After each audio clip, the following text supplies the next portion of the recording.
చేస్తున్నారు. మీరు వేస్ట్ చేసే ఫుడ్ ఒక రైతు ఎన్ని నెలలు కష్టపడితే వస్తుందో మీకు తెలుసా? ఒక్క క్షణం వేస్ట్ చేసే ముందు ఆలోచించండి. మీ ఫాదర్ ఏం చేస్తారా? Doctor sir, software sir, business sir. మరి మీ ఫాదర్ రా? మా ఫాదర్ చిన్న పని చేస్తారు సార్. అదేంటి? మా ఫాదర్ చిన్న ఫార్మర్ సార్. ఏంటి రైతు పని చేస్తాడని చెప్పడానికి అంత సిగ్గెందుకు? ఇప్పుడున్న పిల్లలు మీరు ఏమవుతారంటే అందరూ డాక్టర్, ఇంజనీర్, పోలీస్, టీచర్ అంటారే కానీ ఒక్కడు కూడా నేను రైతుని అవుతానని అనరు. ఎందుకంటే రైతు అంటే అంత లోకం. రైతు గొప్పతనం ఏంటో మీకు తెలియదు కాబట్టి అలా అనుకుంటున్నారు. అసలు రైతు అంటే ఎలా ఉండేవాడో తెలుసా? దేశానికి వెన్నెముక రైతు. రైతు లేనిదే రాజ్యం లేదు. రైతు అంటే అన్నదాత. దేశ ప్రగతికి మూలం రైతు. జై కిసాన్ అన్నారు. ఇవన్నీ రైతు గొప్పతనం చెప్పడానికే ఒక ఉదాహరణగా చెప్పేవాళ్ళు ఒకప్పుడు.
నేడు ఎలా ఉంది?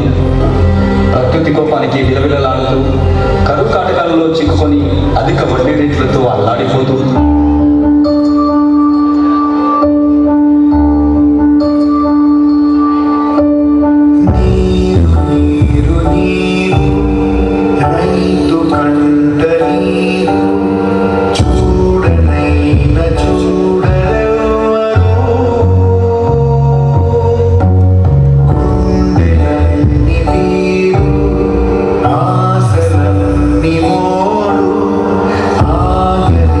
చూసి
కూలి లేకపోతే పొలంలో పనులు చేయలేమయ్యా.